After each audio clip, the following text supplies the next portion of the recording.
Hello and welcome to SPMIS Academy. Today we'll analyze important newspaper articles of 11th June 2025. Please note you can download the PDF version of today's newspaper analysis by clicking the link given in the comment section. This is the list of the topics that we'll be covering from today's newspaper. The first topic is about Erdogan's neo-Ottoman foreign policy. This topic is important from our syllabus GS paper 2 international relations point of view. ये current development को समझने के लिए हमें थोड़ा सा history revise करना होगा. So let us first of all talk about caliphate system. तो caliphate system has been derived from the word खलीफा या कैलिफ. तो खलीफा was successor of prophet Mohammed. He was considered as religious and political leader of all Muslim countries of the world as well. तो देखिए prophet Mohammad के साथ ही इस्लाम धर्म की शुरुआत हुई है. तो आफ्टर प्रॉफेट मोहम्मद जहां जहां पे भी इस्लामिक सेटलमेंट्स हुए उनको लीड करने के लिए प्रॉफेट मोहम्मद के सक्सेसर्स को कहा गया खलीफा. एंड दीज खलीफाज were political and religious leader for all Muslim settlements, and they were considered as successor of Prophet Muhammad. Earlier, Khalifa were selected on the basis of merit and consensus amongst the Muslim settlement. बाद में, बहुत बाद में, this Caliphate system became dynastic. तो Khalifa was considered as one supreme leader of all Muslim settlement across the world.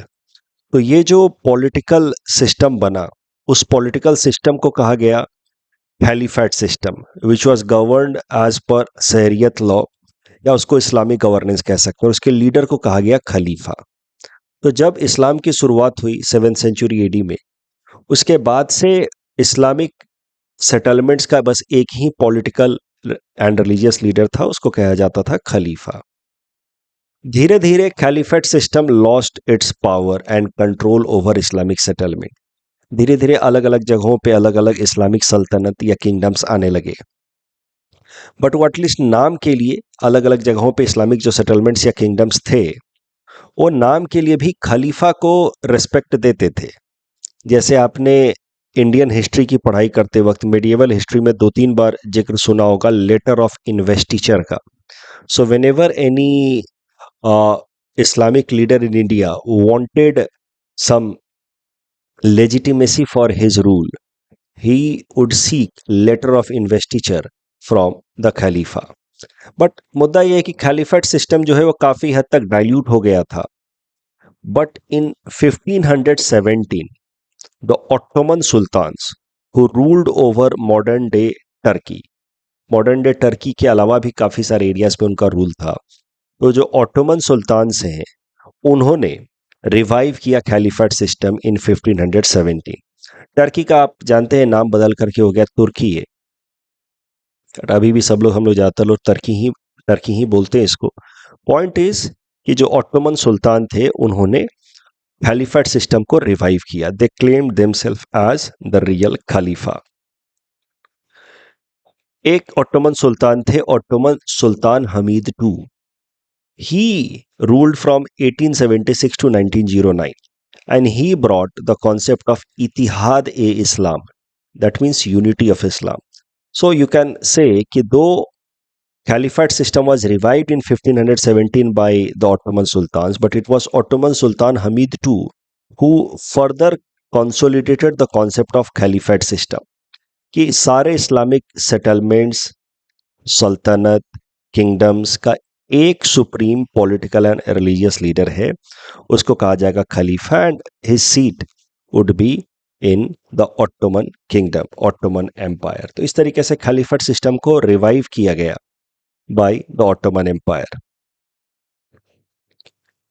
लेकिन फिर world war 1 लड़ा गया 1914 से लेकर के 1918 तक. एंड वर्ल्ड वॉर 1 में the Ottoman empire was on the losing side. Germany, Austria, Hungary इन सब के साथ था. And after defeat in world war 1 Ottoman empire was dismembered, मतलब उसकी टेरिटरी को काफी हद तक बांट दी गई, तोड़ दी गई. Under treaty of Sevres 1920. Again आपको इंडियन हिस्ट्री पढ़ते वक्त ट्रीटी ऑफ सेवरेस का बार बार जिक्र मिलता होगा, क्योंकि जब ऑटोमन एम्पायर को डिसमेंबर किया गया उसको ब्रेक डाउन किया गया, तो उसको लेकर के भारत में भी कई सारे मुस्लिम लोगों के अंदर नाराजगी आई। They were disenchanted with the British government, क्योंकि Britishers were on the winning side. So Britishers were mainly the side who enforce treaty of Sevres over Ottoman empire and dismembered it, broke it. तो कहीं ना कहीं भारत में जो मुस्लिम leaders थे, Ali brothers के बारे में आपने देखा होगा इंडियन हिस्ट्री पढ़ते वक्त, उन लोगों ने एक मूवमेंट स्टार्ट किया, खिलाफत मूवमेंट। द खिलाफत movement in India was mainly in order to criticize the British Empire for its action against the Caliphate system and dismemberment of the Ottoman Empire after World War I. फिर महात्मा गांधी ने मौका देखा कि हिंदू और मुस्लिम के बीच में unity बढ़ाई जा सकती है, तो उन्होंने नॉन कोऑपरेशन मूवमेंट और खिलाफत मूवमेंट को आपस में लिंक कर दिया और पूरे मूवमेंट का नाम रखा गया खिलाफत नॉन कोऑपरेशन मूवमेंट। चलिए वापस से आते हैं। तो Ottoman empire was dismembered after world war one. बाद में 1923 में टर्की के अंदर एक नया रिवॉल्यूशन देखने को मिला। That was secular revolution led by Mustafa कमाल पाशा, या मुस्तफा कमाल अटाटर्क कहते हैं। मुस्तफा कमाल अटाटर्क ने क्या किया कि टर्की को एकदम सेकुलर कंट्री बना दिया। उसके इस्लामिक ट्रेडिशंस को काफी हद तक उसने पर्सनल मैटर्स तक रिस्ट्रिक्ट कर दिया, and overall governance in Turkey was made completely secular. तो इस तरीके से republic of Turkey was establish in 1923 on the remains of Ottoman empire. 1924 में मुस्तफा कमाल अटाटर्क abolished the caliphate system completely and he laid basis for a secular nationalism in Turkey। तो जो Islamic tradition या roots जो क्लेम करता था Ottoman empire, जिसका successor था टर्की, उसने वो रूट्स को गिव अप कर दिया। Turkey emerged as a secular state, it claimed itself to be a republic country and it gave up with the claim of being supreme country as far as religious या Islamic religious world is concern. तो Turkey एकदम secular country की तरह emerge हुआ 1923 के बाद से under Mustafa कमाल अटाटर्क। लेकिन अभी पिछले 10 सालों से अगर देखा जाए टर्की में, तो वहां पे जो पार्टी रूल कर रही है वो है AKP। उसके leader Recep Tayyip Erdogan is now president of Turkey है। एंड एर्डोगन की जो टेंडेंसी है, ऐसा लगता है कि wants to revive the caliphate system in modern way of course.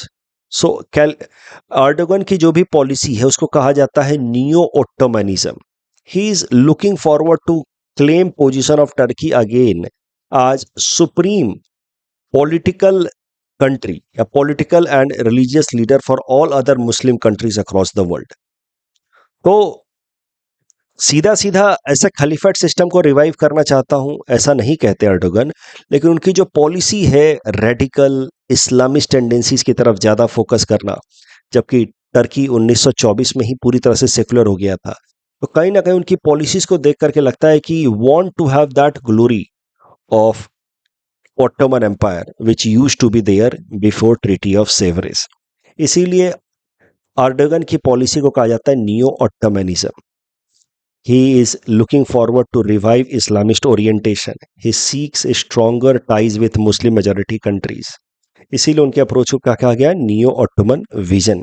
He wants to establish Turkey as a regional hegemon as rightful successor of Ottoman Empire। तो आप कह सकते हैं कि is looking forward to revive caliphate system, but of course not in exactly similar manner as it used to be earlier, but in modern way। कि ठीक है official या फॉर्मल एलिजियंस नहीं देंगे Muslim countries, but informally Turkey को मुस्लिम देशों का supreme leader माना जाए। मुस्लिम देशों के इंटरेस्ट को प्रोटेक्ट करने का जो सबसे महत्वपूर्ण देश हो वो टर्की को माना जाए।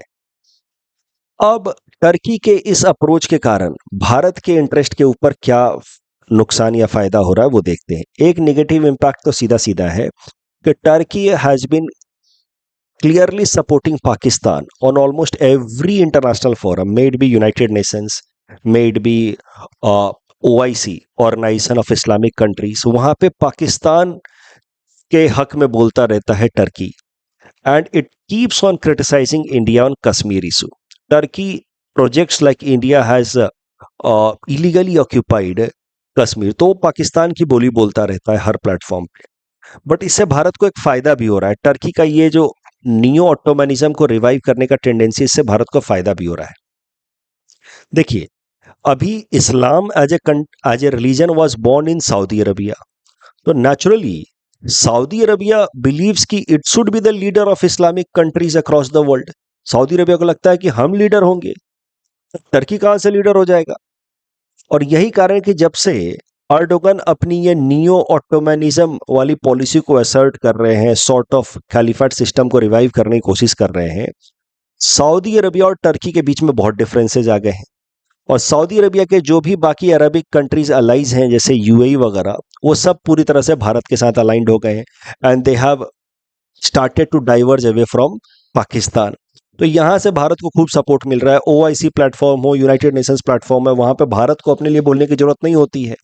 वो ये कंट्रीज ही, सऊदी अरबिया वगैरह ही, पाकिस्तान के ऊपर एलिगेशंस लगाते हैं कि ये इस्लाम के नाम पे टेररिज्म फैला रहा है। सो इस तरीके से there are some benefits, but at the same time there are some challenges because of the new trend in leadership seen in Turkey. इस टॉपिक डिस्कशन के बेसिस पे प्रीलिम्स प्रैक्टिस क्वेश्चन है। Please attempt this question and submit the answer in the comment section. Next topic is about state of world population report 2025। This topic is important from our syllabus GS paper 3 Indian economy point of view. State of world population report इस important report है। इसमें कुछ ही basic facts मैं आपके साथ share कर रहा हूँ। ये डेटा बहुत हेल्पफुल होंगे मेंस आंसर राइटिंग के लिए। तो एक बार जरा देखते हैं important facts. State of world population report publish की जाती है by one wing of United nation, जिसका नाम है यूनाइटेड नेशंस पॉपुलेशन फंड। 2025 के रिपोर्ट का टाइटल है state of world population 2025 the real fertility crisis. अब भारत से संबंधित जो इंपॉर्टेंट डेटा है इस state of world population report में, वो देखते हैं। India is most populous country in the world with population of 146.39 crore. Bharat की जनसंख्या अगले 40 सालों में पीक करेगी, यानी it will move to 170 crore before it will start declining. अभी ही भारत का जो टोटल फर्टिलिटी रेट है, it has come down to 1.9 which is below replacement rate of 2.1। तो रिप्लेसमेंट रेट ऑफ फर्टिलिटी क्या होता है? देखिए, फर्टिलिटी रेट का पहले मतलब समझिए। Fertility rate means on an average एक वुमन अपने रिप्रोडक्टिव एज में कितने बच्चों को जन्म देती है। तो if a countries fertility rate is 2.1, यानी कि वहां पे ऑन एन एवरेज एक बच्चे अपने पूरे रिप्रोडक्टिव एज में 2.1 बच्चों को एक वुमन, टोटल फर्टिलिटी रेट मैंने आपको बताया कि एक वुमन अपने पूरे रिप्रोडक्टिव एज में कितने बच्चों को जन्म देती है। अब अगर किसी भी देश के अंदर total fertility rate has come to 2.1, यानी कि एक वुमन अपने पूरे रिप्रोडक्टिव एज में 2.1 बच्चों को अगर जन्म देती है, तो इसका मतलब यह है कि उस देश की जनसंख्या अब ना बढ़ेगी ना घटेगी। जो एग्जिस्टिंग पॉपुलेशन है it will be replaced by the coming population. तो इस कारण से total fertility rate of 2.1 is also known as replacement level of fertility rate. और भारत का जो टोटल फर्टिलिटी रेट है it has come down to 1.9। That means अब धीरे धीरे भारत की जनसंख्या over a period of time घटेगी, लेकिन जो पहले से मोमेंटम है उस कारण से कुछ साल तक भारत की जनसंख्या बढ़ेगी, and then over a period of time Bharat की जनसंख्या after about 40 years will start declining. एक और डेटा है जो आपको याद रखना है, मेंस आंसर राइटिंग में हेल्पफुल रहेगा, कि 68% of India's population is in working age group. तो अभी जो डेमोग्राफी है वो हमारे फेवर में है। A large chunk is in working age, तो इसका हमें ज़्यादा फ़ायदा उठाना चाहिए। हमें स्किल डेवलपमेंट करना चाहिए ताकि ज़्यादा से ज़्यादा लोग लेबर फोर्स में एब्जॉर्ब हो पाएं और इंडियन इकोनॉमी को कंट्रीब्यूट कर पाएं। क्योंकि बाद में जब हमारा भी फर्टिलिटी रेट कम होगा, पॉपुलेशन भी कम होगी, साथ ही साथ ओल्ड एज पॉपुलेशन बढ़ेगी, यानी कि डिपेंडेंसी रेशियो बढ़ेगा, तो उस केस में we might start facing problems like currently faced by Japan and Germany. इस टॉपिक डिस्कशन के बेसिस पे प्रीलिम्स प्रैक्टिस क्वेश्चन है। Please attempt this question and submit the answer in the comment section. Next topic is about MG NREGA spending under monthly and quarterly limit, important from GS paper 3 Indian economy point of view. देखिए, MG NREGA scheme के बारे में समझते हैं। देखिए, एक कानून लाया गया 2005 में जिसका नाम था Mahatma Gandhi national rural employment guarantee act. और इस कानून के अंतर्गत एक स्कीम चलाई गई, national rural employment guarantee scheme, जिसके अंतर्गत रूरल हाउसहोल्ड्स को 100 डेज ऑफ गारंटेड एम्प्लॉयमेंट दिया जाता है, even if they have no skill at all. आपको कुछ भी नहीं आता, you are completely unskilled, yet you will be guaranteed of 100 days of employment at basic minimum wages as per this act. और इस एक्ट के अंतर्गत लाया गया है scheme NREGA scheme, national rural employment guarantee scheme. तो अब आप कह सकते हैं कि right to work is now a statutory right in rural areas as per MG NREGA act. अगर कोई भी इंसान जो रूरल एरिया में रहता है वो एमजी नरेगा के अंतर्गत जॉब के लिए अप्लाई करता है और उसको 15 दिन के अंदर जॉब नहीं मिलती है, तो उसको फिर अनएम्प्लॉयमेंट अलाउंस दिया जाएगा। अगर काम नहीं दे पाएंगे तो भी उसको पैसा देना होगा। This scheme and this overall act is implemented by Ministry of Rural Development. Minimum wages is fixed by state government under this act. अलग अलग स्टेट गवर्नमेंट अलग अलग अपने हिसाब से मिनिमम वेजेस देती है। This scheme is a centrally sponsored scheme. Centrally sponsored schemes वो स्कीम्स होते हैं which is jointly run by central government as well as state government. उसमें पार्टली जो पैसा सेंट्रल गवर्नमेंट देती है, पार्टली पैसा स्टेट गवर्नमेंट देती है। तो सेंट्रल स्पॉन्सर्ड स्कीम मतलब भारत सरकार और स्टेट गवर्नमेंट मिल करके रन कर रहे हैं। एक और स्कीम होती है जो सेंट्रल गवर्नमेंट अकेले रन करती है, उसको कहा जाता है सेंट्रल सेक्टर स्कीम। तो सेंट्रल सेक्टर स्कीम्स के अंतर्गत जितने भी स्कीम्स आएंगे they are 100% funded by government of India. जबकि सेंट्रल स्पॉन्सर्ड स्कीम्स अगर हैं तो they are partly funded by government of India and partly by state government. अब भारत सरकार ने क्या किया था, नीति आयोग के रिकमेंडेशन पे जितने भी सेंट्रल स्पॉन्सर्ड स्कीम्स थे उनको उनके इंपॉर्टेंस के बेसिस पे 3 कैटेगरी में डिवाइड किया था, core scheme, core of the core scheme and optional scheme. Core of the core scheme में 6 स्कीम्स को रखा गया है which have been considered as very very important. उनमें से एक है एमजी नरेगा। तो MG NREGA is one of the 6 core of the core scheme. अब करंट न्यूज ये है कि एमजी नरेगा कानून के अंतर्गत जो नरेगा से स्कीम चल रहा है, national rural employment guarantee scheme चल रहा है, it has been brought under monthly and quarterly expenditure plan of ministry of finance. ये जो monthly and quarterly expenditure plan ministry of finance का है, it has been brought since 2017। इसके अंतर्गत क्या किया जाता है कि किसी भी स्कीम को अगर मंथली या क्वार्टरली एक्सपेंडिचर प्लान में डाल दिया गया, भारत सरकार की कोई भी स्कीम है अगर उसको मंथली या क्वार्टरली एक्सपेंडिचर प्लान के अंतर्गत डाल दिया गया, तो नाउ उसमें जो फंड एलोकेशन होगा वो मंथली बेसिस पे होगा या क्वार्टरली बेसिस पे होगा। एक बार में पूरे साल भर का फंड नहीं दे दिया जाएगा, धीरे धीरे मंथली या क्वार्टरली बेसिस पे फंड अलॉट किया जाएगा। वो फंड पूरा यूटिलाइज होगा तो next set of fund release किया जाएगा। तो फाइनेंस मिनिस्ट्री का जो रिफॉर्म है 2017 से जो लाया गया है, जिसके अंतर्गत गवर्नमेंट ऑफ इंडिया के स्कीम्स को monthly and quarterly expenditure plan में डाला जाता है, it has been mainly brought in order to increase the spending efficiency. जो पैसा भारत सरकार खर्च करती है वो ठीक तरीके से खर्च हो, अननेसेसरी वेस्टेज ना हो, प्रॉपर कैश फ्लो मैनेजमेंट हो, अननेसेसरी फ्रंट लोडिंग ना हो। फ्रंट लोडिंग क्या होता है कि जब किसी स्कीम के लिए सरकार पहले से खूब सारा पैसा दे देती है, वो पैसा आइडल पड़ा रहता है, धीरे धीरे खर्च हो रहा है, साल के अंत तक खर्च नहीं हो पाया तो लैप्स भी हो गया, तो उसको कहा जाता है फ्रंट लोडिंग। तो अननेसेसरी फ्रंट लोडिंग ना हो, इसके लिए भारत सरकार बहुत सारी स्कीम्स को अब मंथली या क्वार्टरली एक्सपेंडिचर प्लान में ला रही है।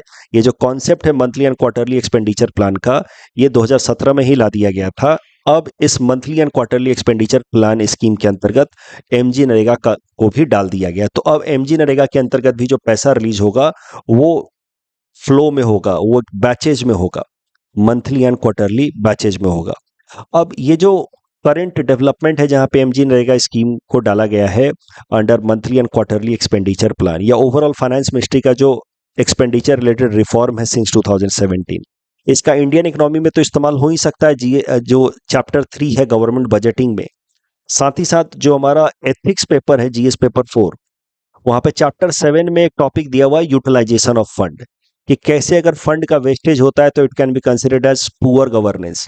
तो फंड, गवर्नमेंट फंड का proper utilisation is one of the important aspect of good governance.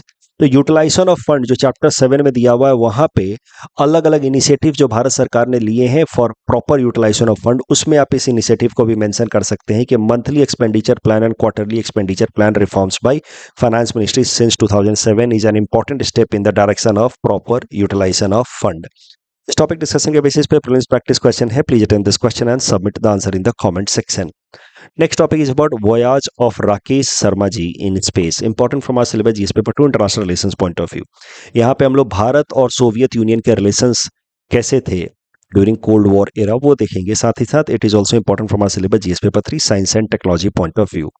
तो कल भी हमने देखा था, क्योंकि हाल फिलहाल में एक्सियोम 4 मिशन को भेजा जाना है टू इंटरनेशनल स्पेस स्टेशन, जिसकी मदद से भारत के pilot Shubhanshu Shukla ji will become the second Indian man in space. तो इस कारण से जो पहले इंडियन मैन इन स्पेस है Rakesh Sharma ji, he has been in news. He was first and so far the only Indian to travel in space. He travelled on Soviet Soyuz T-11 spacecraft which was sent on 3rd April 1984 from Kazakhstan, which was part of Soviet Union at that time. ये जो mission है total 7 दिन के लिए चला था, 7 दिन 21 घंटे के लिए। ये जो मिशन है it was overall part of Soviet Union Intercosmos programme. Intercosmos programme जो सोवियत यूनियन चला रही थी, उसी के अंतर्गत ये सोवियत सोयूज स्पेसक्राफ्ट भेजा गया था। Intercosmos programme of Soviet Union aimed at sending astronauts या cosmonauts from friendly countries to participate into space missions. तो मैंने आपको इकोनॉमी की क्लास में भी बताया है कि कोल्ड वॉर के दौरान there was power projection going between US and USSR. So USSR was bandwagoning its friendly countries into space programme. तो कहीं ना कहीं भारत उसका फायदा उठाने की कोशिश कर रहा था। भारत तो नॉन अलाइनमेंट फॉलो कर रहा था, तो जहां से जो फायदा मिले हम लोग वो ले रहे थे। That was the time of cold war. कुछ प्रीलिम्स पर्सपेक्टिव से बातें याद रखिए। जब राकेश शर्मा जी स्पेस में पहुंचे तो उनसे इंदिरा गांधी जी ने बात की, उनसे पूछा कि how does India look from space. Rakesh Sharma ji ने जवाब दिया, सारे जहां से अच्छा। Later on Rakesh Sharma ji was also awarded with Ashok Chakra which is India's highest peace time military decoration. तो जैसा कि मैंने आपको बताया कि during the cold war time India followed the principle of non alignment, yet India collaborated with both US and USSR for technological innovation. और उसी context में ये देखा जा सकता है भारत का participation in Intercosmos programme, जिसके अंतर्गत भारत के पायलट राकेश शर्मा जी को स्पेस में भेजा गया। उसके अलावा भारत के जो इनिशियल लॉन्चेस थे, वो the first satellite launch of India was in 1975, जिसका नाम था आर्यभट्ट। तो आर्यभट्ट को भेजने वाला यूएसएसआर ही था स्पेस में।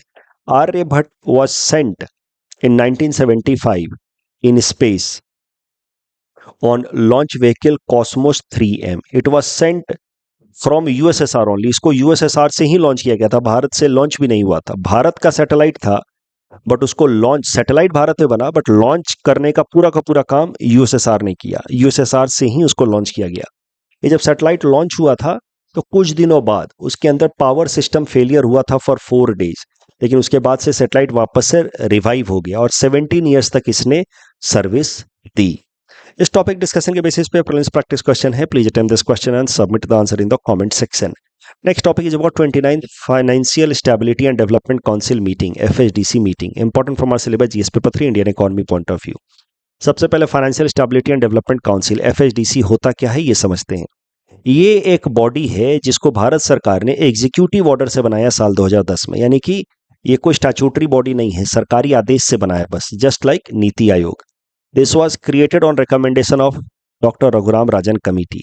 इस काउंसिल के चेयरपर्सन होते हैं minister of finance. The chairman of council is finance minister and overall this council works under ministry of finance.